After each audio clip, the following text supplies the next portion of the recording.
sûr, notamment sur YouTube, sur Facebook et sur Twitter. Dans quelques instants, Christophe Barbier et son invité, l'ancien Premier ministre Bernard Cazeneuve. Bonjour messieurs. Bonjour Ilana. Et merci d'être avec nous. Mais bien sûr, le matin, on accueille l'humour et l'amour avec Annabelle Nakache. Bonjour Annabelle. C'est beau, bonjour. Aujourd'hui, nous accueillons Bernard Cazeneuve, ex-premier ministre. Vous avez créé la Convention avec pour projet de relancer la gauche. Oh, vous êtes un homme plein d'espoir. Enfin, en même temps, on est qui pour juger, hein? Nous les Juifs, ça fait plus de 5000 ans qu'on a l'espoir de vivre libre, en sécurité, avec un État d'Israël en paix avec ses voisins. L'espoir fait vivre, hein. Regardez, on est toujours là. Alors continuez de croire en vos rêves, Bernard. Comme disait Mariah Carey et Whitney Houston, il peut y avoir des miracles quand tu y crois. There can be miracles when you believe. Oh yes, Bernard, believe. Après tout, LFI, ils ont bien réussi à relancer l'antisémitisme, comme quoi tout est possible. On me demande souvent, Annabelle, comment t'arrives à avoir de l'inspiration? Mais en fait, j'ai rien à faire. J'écoute les infos Et je vous donne les informations telles qu'elles arrivent. Les absurdités, elles tombent toutes seules du ciel, hein. C'est les giboulées de Mars, mais toute l'année. Absurdité numéro 1. Macron n'est pas allé à la manifestation, non pas parce qu'il avait piscine, mais parce qu'il avait Yacine. L'humoriste Yacine Bellatar a été reçu par 2 conseillers à l'Élysée car elle est considérée comme un thermomètre permettant de prendre le pouls d'une partie de la société française, et il aurait déconseillé à Macron d'aller marcher pour ne pas mettre le feu aux poudres dans les banlieues. Alors il y a 2-3 trucs qui collent pas dans cette phrase, hein. Petit 1 déjà, l'humoriste Yacine Bellatar. Je crois que c'est un oxymore, hein, pour ceux qui maîtrisent les figures de style. Alors pour moi un humoriste doit susciter le rire et l'union, et non pas la peur et la division, parce qu'il paraît que un des vrais talents pas cachés d'Yacine, c'est qu'il est particulièrement doué pour le harcèlement moral et les menaces de mort. C'est pas moi qui le dis, hein, c'est le tribunal qui l'a condamné et ses anciens collègues. On peut donc être reçu par l'Élysée sans biper au portique de sécurité alors qu'on a des grosses casseroles collées au derrière. Petit 2, en parlant de derrière, Yacine serait donc un thermomètre, et vu le degré du conseil prodigué, je vous laisse imaginer dans quel lieu on se l'introduit, ce thermomètre. Petit 3, inviter la population française à marcher contre l'antisémitisme, quelle que soit sa religion, ne serait pas un appel à défendre les citoyens juifs, mais une invitation à l'islamophobie. Pourtant, quand tous les présidents du monde entier avaient marché pour Charlie, c'était pour défendre la liberté d'expression et pas pour mettre au pilori la communauté musulmane, comme l'a dit Macron.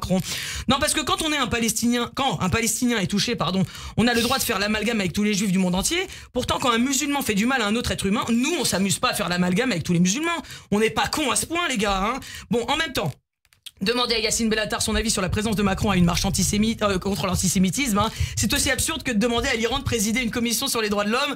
Ah pardon, ils l'ont fait, autant pour moi, ça c'était l'absurdité numéro 2. Absurdité numéro 3, Macron pense que sa présence à une marche est un débat qui n'a pas lieu d'être. Merci Manu de nous dire ce qu'on a le droit de penser. En même temps, il me semble que dimanche dernier, ceux qui étaient présents ont mis la République en marche, mais pas toi, dommage. Par ailleurs, il nous dit qu'il ne faut pas qu'Israël touche à des infrastructures civiles, mais en même temps, le Hamas n'a que des infrastructures civiles. C'est une bataille navale où tu perds à tous les coups. Manu, ton orientation en ce moment, elle ressemble à Waze. Quand il y a des bouchons, tu changes de chemin toutes les 3 secondes. Les gens de ton gouvernement, ils sont paumés, ils savent pas comment justifier tes prises d'opposition. Comme un parent qui doit défendre les bêtises que son enfant fait à l'école. Il a peur de froisser les mollahs. Des émeutes, non, il n'en veut pas. Au début, il nous a défendus, puis il a changé de point de vue. Il a pas voulu venir marcher. Peut-être qu'il avait un peu mal aux pieds. Et la BBC pour parler, c'était du hasard à moitié. Fallait pas laisser, tu vois. Il est moche le résultat. Il fait rien que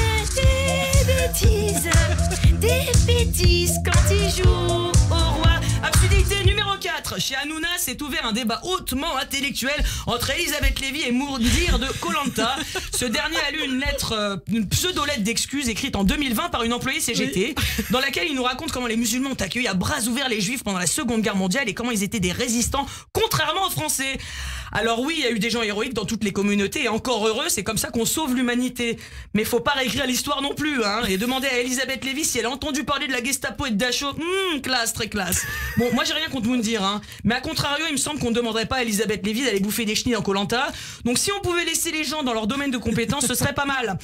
Est-ce qu'à un moment, on ne devrait pas faire preuve de légitimité avant d'ouvrir sa gueule? Parce qu'on fait des débats entre les gens qui n'ont pas révisé les sujets. Donc, avis à tous les journalistes et les chroniqueurs qui œuvraient à Heure de Grande Écoute. Pour ceux qui l'ont pas encore fait, informez-vous. Allez, en attendant que le monde aille mieux et que les otages reviennent, on peut toujours rêver. Alors moi, je vous souhaite une bonne journée. Merci beaucoup, Annabelle Nakache, toujours aussi brillante, Annabelle. Dans quelques... Et on voit le matin. oui, Toujours. C'était les aigus aujourd'hui. Tout de suite, l'invité de Christophe Barbier, c'est Bernard Cazeneuve, ancien Premier ministre. Les grands débats commencent sur Radio